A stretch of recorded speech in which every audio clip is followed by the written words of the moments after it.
More specifically, here's what we're going to do. First, we're going to get rid of fact checkers and replace them with community notes similar to X, starting in the US. After Trump first got elected in 2016, the legacy media wrote nonstop about how misinformation was a threat to democracy. We tried in good faith to address those concerns without becoming the arbiters of truth. But the fact checkers have just been too politically biased and have destroyed more trust than they've created, especially in the US. So over the next couple of months, we're going to phase in a more comprehensive community notes system. Second, we're going to simplify our content policies and get rid of a bunch of restrictions on topics like immigration and gender that are just out of touch with mainstream discourse. What started as a movement to be more inclusive has increasingly been used to shut down opinions and shut out people with different ideas, and it's gone too far.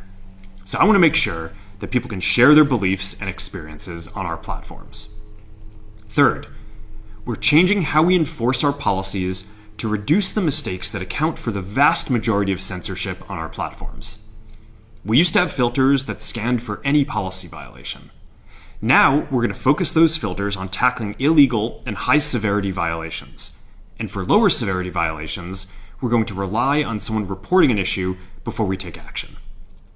The problem is that the filters make mistakes, and they take down a lot of content that they shouldn't. So by dialing them back, we're going to dramatically reduce the amount of censorship on our platforms.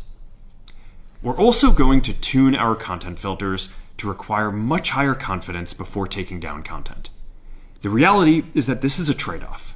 It means we're going to catch less bad stuff, but we'll also reduce the number of innocent people's posts and accounts that we accidentally take down. Fourth, we're bringing back civic content. For a while, the community asked to see less politics because it was making people stressed, so we stopped recommending these posts. But it feels like we're in a new era now, and we're starting to get feedback that people want to see this content again. So we're going to start phasing this back into Facebook, Instagram, and Threads while working to keep the communities friendly and positive.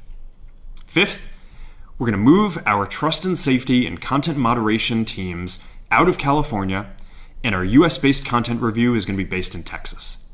As we work to promote free expression, I think that it will help us build trust to do this work in places where there is less concern about the bias of our teams.